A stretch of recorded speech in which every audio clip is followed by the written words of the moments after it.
This conference will now be recorded.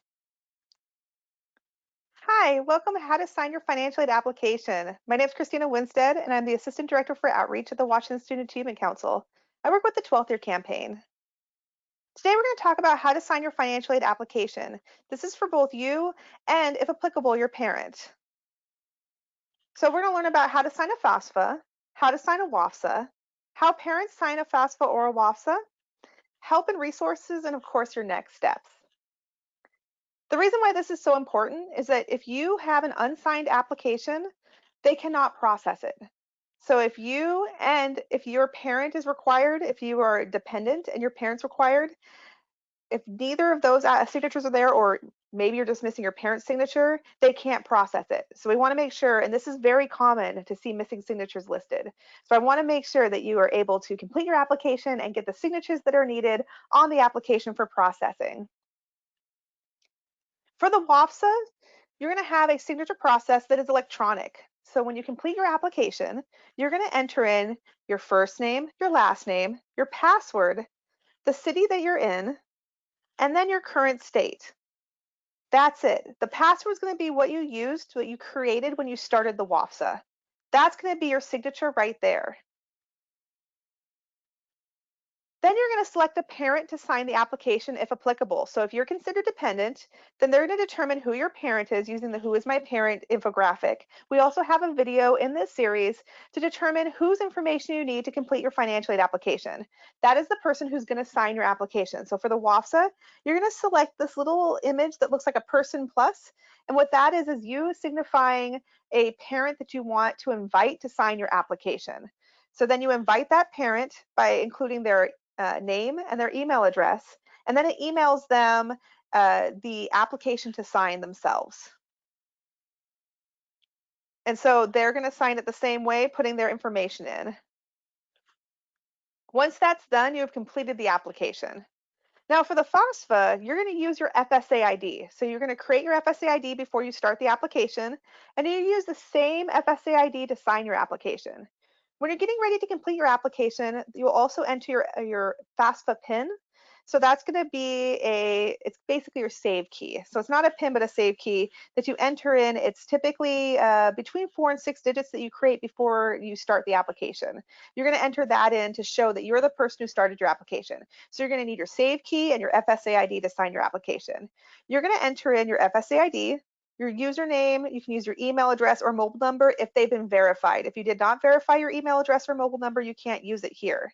If you haven't created an FSA ID, you can click on Create an FSA ID and do that right then and there. Then you're going to put your FSA ID password in. If your parent is signing this and they have not created an FSA ID, it's a great time to take them over. They can create their FSA ID and then sign with an FSA ID. If your parent does not have an FSA ID because they cannot create one, it's totally fine.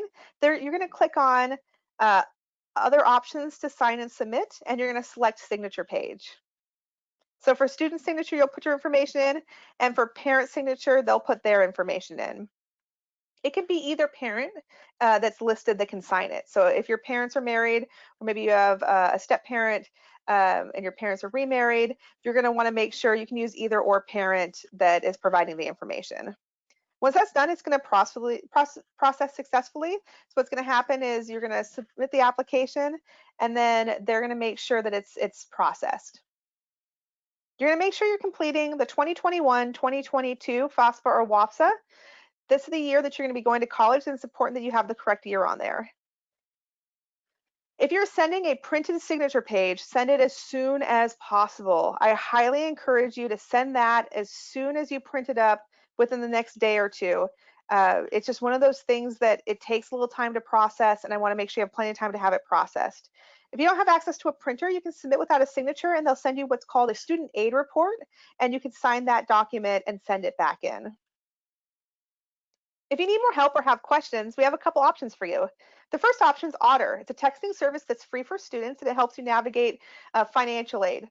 So you can always text Otter 24 hours a day, 7 days a week. You can start by texting Hi Otter to 360-928-7281. Otter is here to help you if you have a question in the middle of the night. Maybe it's been keeping you up. Maybe you woke up and, oh my gosh, I have a question about this. You can text in your financial aid questions.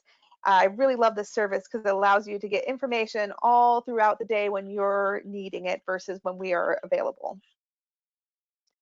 The other service that we have is our 12th year campaign events, where you can get free assistance in completing a financial aid application at one of our virtual fairs. So your next step is to determine how you and your parent, if applicable, are going to sign your application.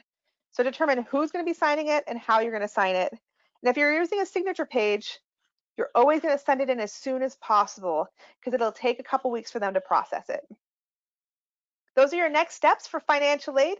This is part of a series of videos for Financial Aid Advising Day. So there are lots of topics for you to choose from. All the videos are typically under 15 minutes. They're usually about 10 minutes long and have resources to help you with this process. If you get stuck or have any questions, please feel free to reach out to us, to your high school counselors, to Otter. We don't know you have questions until you ask them. So please feel free to reach out. We want to make sure you have all the support you need to complete your financial aid application so you can pursue your post-secondary options. Thank you so much for watching our video, and we hope you enjoy the series.